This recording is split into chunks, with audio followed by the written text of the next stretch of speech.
What's up? Hello there. Tyler, Keith. Now. Plugged on. We're here with Noun Review. We're going to talk about Outlaws Till the End, Volume 1 from Devildriver. Yeah, we're talking about Devildriver. I don't really know if we've ever reviewed a Devildriver album on this channel. I mean, I personally haven't. I don't know about I don't know if I have. I don't remember. I mean, 2016 was their last album, if I'm not mistaken. So. Yeah, and I definitely did not do that one. I don't think I did the one in 2014 either. I don't know. Devildriver's a metal band, and they've been around since the early 2000s. I think you're either into them or you're not. Like there's not a whole lot of in between, in my opinion, with Devildriver. I mean, they have some jams, they have some riffs and everything. I'm not the biggest Devildriver fan in the world, to be honest with you. But what's interesting about this album is that it's a covers album of a bunch of country songs. Which is weird to say. Very weird to say. And I remember when this got announced that they were doing this, it's like, okay, that's probably not going to be good at all, and that's going to be weird. What's up with that? But yeah. What do you think? You're more of a country guy than I am. I actually kind of really dig this album. Because I think it mostly comes down to, for the most part, like the song selection. Like they picked good songs to kind of, and then also they did a good job of not really messing with the feeling of the song, but then making it metal. Because they cover everything from Hank Williams Jr. to the Eagles, Johnny Cash, and Willie Nelson, which is like. Again, which is just weird things to say that a metal band's covering these things. But I think it works because it's very, very Devildriver, a lot of the songs. But then you can, again, there's still the influences of the original stuff in there. Like, I mean, one of the better songs is Ghost Riders in the Sky, which... It's my favorite song. Which has, like, Randy Bly in it and stuff like that. And you can hear a little bit of the country influence. And the other thing is, too, is that I was able to appreciate some of these songs more because I recognize a lot of them. My personal favorite's Whiskey River. I really like that. I really like that song. And then also other songs that I thought were pretty good was I'm the only hell Mama ever raised. I think that's who's that by originally?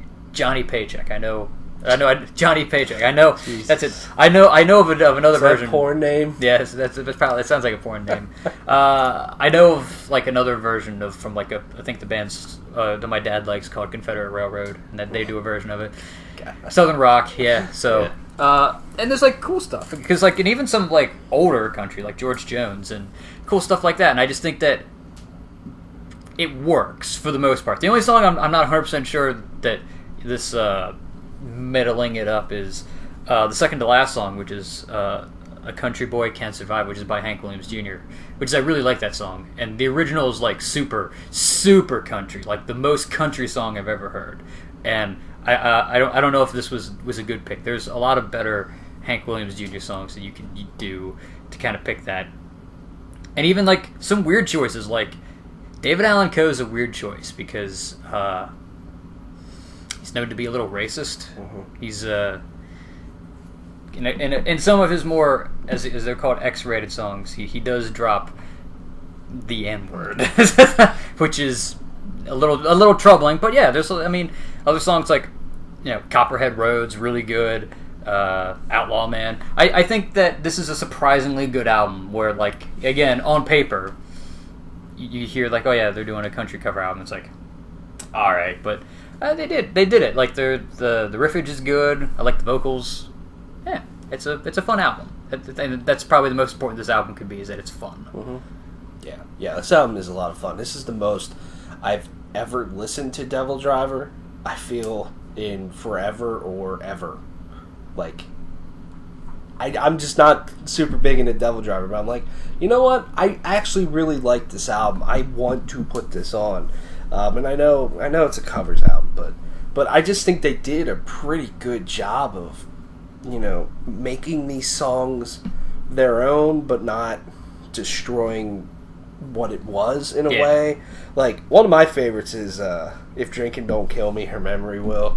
I like the lyrics of that song, and that's a fun song, and I love how they did the chorus and everything.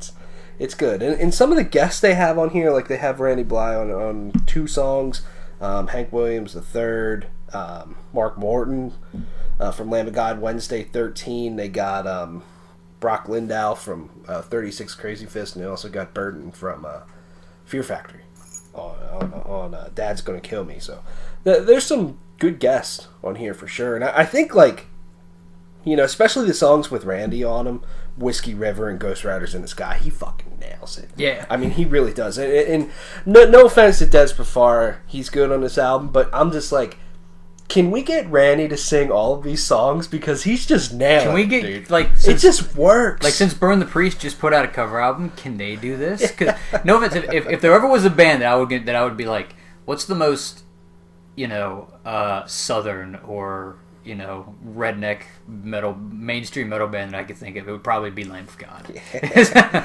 Yeah. But, you know, Des does sound pretty good on here, and I think he, you know, nails a lot of the parts. And, you know, one that I love how they did Country Heroes, especially that chorus. I love how they just slowed it down. You know, Hank Williams III coming in, I think works really well. And Des behind it, screaming the vocals, I think works really well too. In you know, 1,000 Miles from Nowhere, I like that that's a slower, chuggier song. How they did that, like they honestly did a good job of really just, you know, not they could have done this very simplistic of like they're just doing chords, and these aren't the most crazy riffs in the world, but there are riffs, like actual fucking riffs on here, which is they did a good job of doing that, which I like.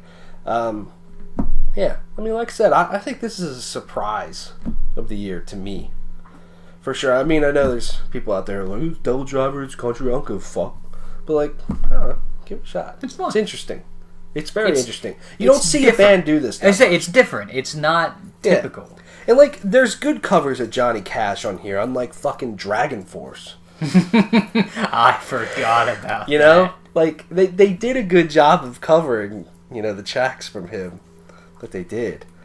My favorite song is Ghost Riders in the Sky. I fucking love that song. Like, that chorus is just amazing. The whole thing's amazing. The chorus is great. That's I love, you know, that they kept the guitar melody and everything, and they do a really good job on here of like actually keeping a country feel in some of these songs, because, you know, a lot of these are, I think pretty much all of them are almost old school country songs. Yeah, I think all of them are like good. 70s, maybe they released like the I 80s. really want to hear Devildriver cover Blake Shelton. And fucking Garth Brooks, Tim McGraw. Oh, all right. Well, hey, it says Volume 1. There might be another one. Yeah, which I think. What's this say here? On July 15th, Fafara announced that the number of guests has risen to 20 to 25. And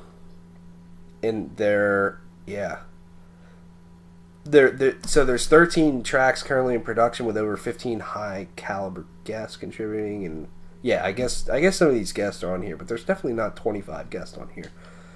I don't know. The Volume 1's what makes me think there's going to be another one, which would be great. Absolutely. And also, with Dez's recent comments in an interview, apparently Devildriver's just going to put music out every year, because fuck it.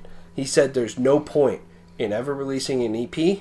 There's no point in waiting 4 years. You got to have something every 15 to 18 months. And so that's why they're recording a double album of their own material. All right. And maybe then they'll do Volume 2. Why not? All right. Sure. Coolio. Yeah. Why not? If you want more Devildriver, it's on the way. You gon' get it.